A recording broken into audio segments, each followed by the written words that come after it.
itu ya. Jadi kalau kemarin saya ada sempat ngobrol dengan teman-teman bahwa dengan hilangnya pasal 53 di Permen 17 yang menyatakan bahwa setiap amatir radio itu wajib jadi anggota orari, maka kalau pasal itu dihapus, maka orari itu akan akan hilang, akan rubuh. Nah, kalau saya nggak setuju tuh. Ya orari tetap ada. Itulah gunanya pengurus. Ya kalau masalah anggotanya nanti bakal ada apa enggak, ya itu tergantung dari pengurusnya. Kalau pengurusnya itu bagus, benar ngurusin organisasi, nggak mungkin anggotanya hilang.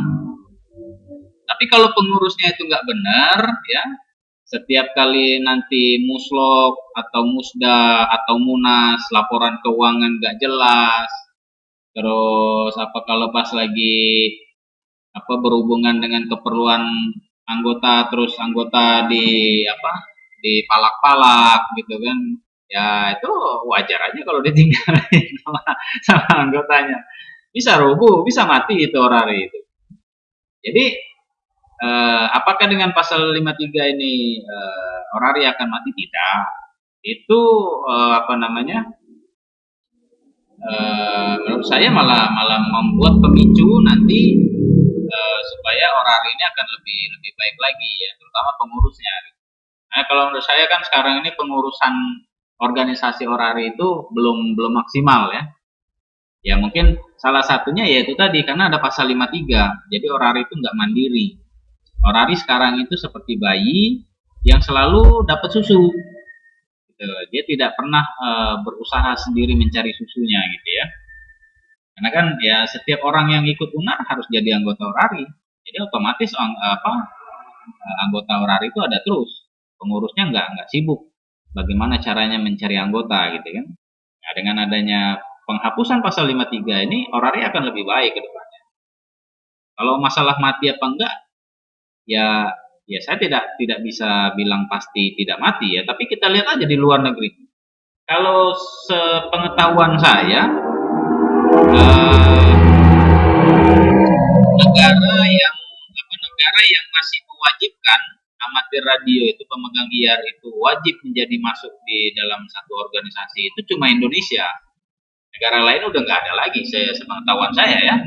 Mohon dikoreksi nanti kalau misalnya ternyata ada info yang belum tidak update.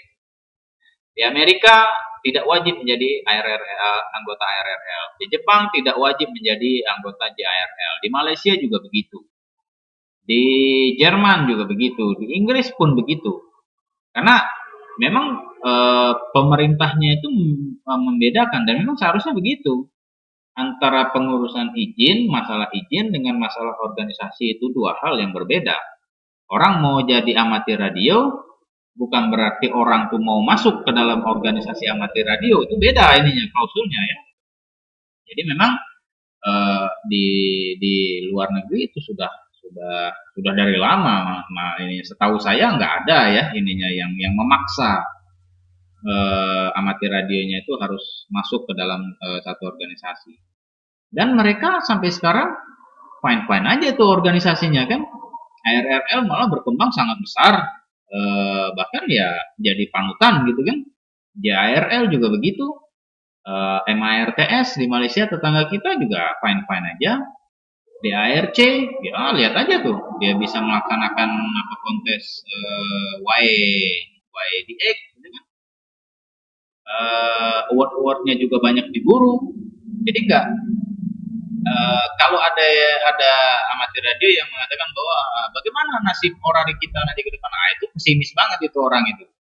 Itu semoga aja orang-orang yang seperti itu tidak ada di dalam pengurusan orari. Karena kalau orang-orang yang modelnya pesimis kayak gitu jadi pengurus, itu udah pasti alamat organisasi bakal mandek nanti.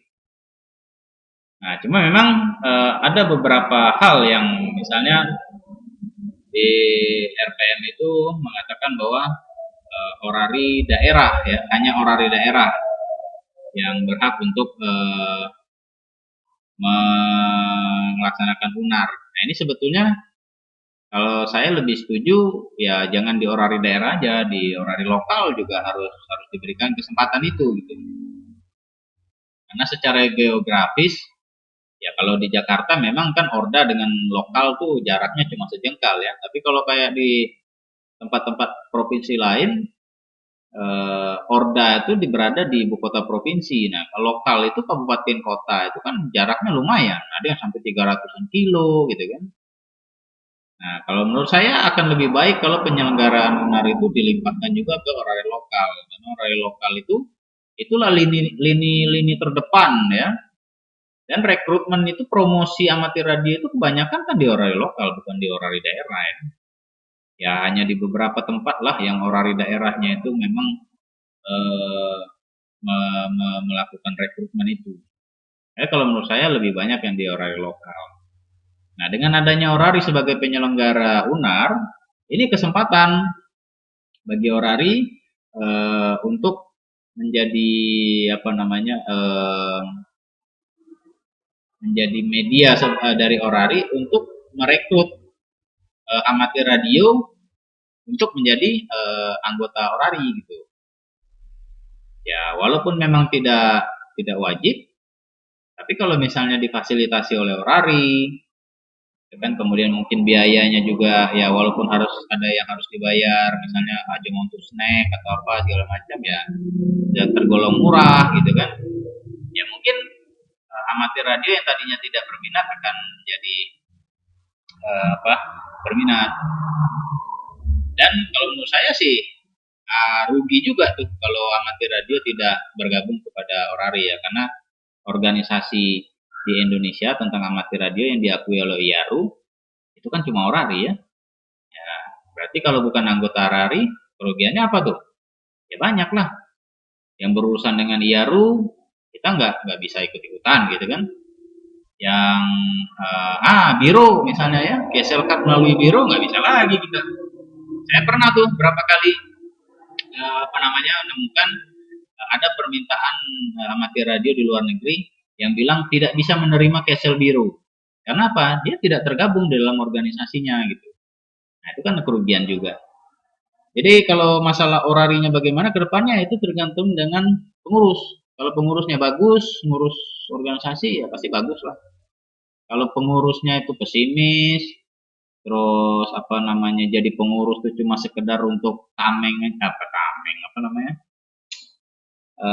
cuma untuk gagah-gagahan aja ya yang apa nggak ngerti sama sekali amatir radio ya itu tinggal nunggu aja nanti vakum dan mati pasti itu organisasinya